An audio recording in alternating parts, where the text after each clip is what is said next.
Hey, what's up? This is Julia Wallace with Left Voice, coming to you in Inglewood, California, on Inglewood and Manchester, where in 2016, Marquinton Sandlin and Kisha Michael were gunned down by Inglewood PD. I wanted to give y'all an update since the last video I made. Thanks to folks for checking it out. Basically, people have been arrested. Since Ahmaud Arbery's killing and the video that came out, that his killers, George and Travis McMichael, father and son, as well as the person who filmed the murder, have been arrested. And Breonna Taylor, who was murdered as she slept, she was an EMT worker.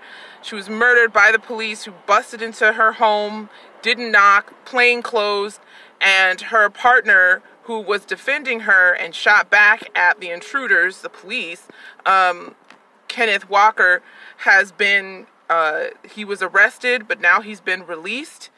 They say that they're dropping the charges pending investigation. So we know what that means. That means that if he so much as jaywalks, that he could be arrested if this social movement dies down.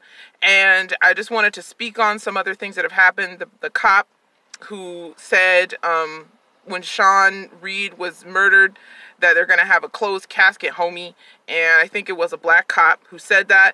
He's been suspended, but I don't think arrested.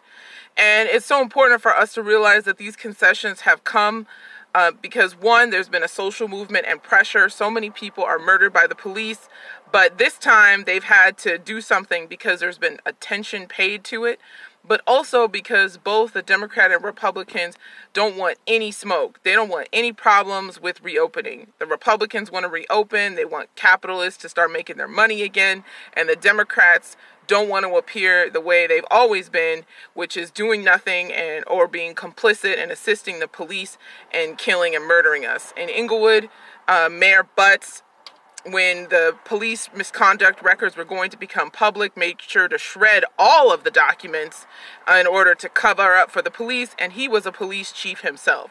So neither of these Democrats or Republicans have our backs. I wanted to say, as a person who is currently working, who's an essential worker, a social worker, that we really need to unite with each other, the people who are working at Amazon, McDonald's, healthcare workers, frontline workers and staff. We need to unite against this police terror and strike against police terror, because that's really the power that we have as workers, especially people who are working right now.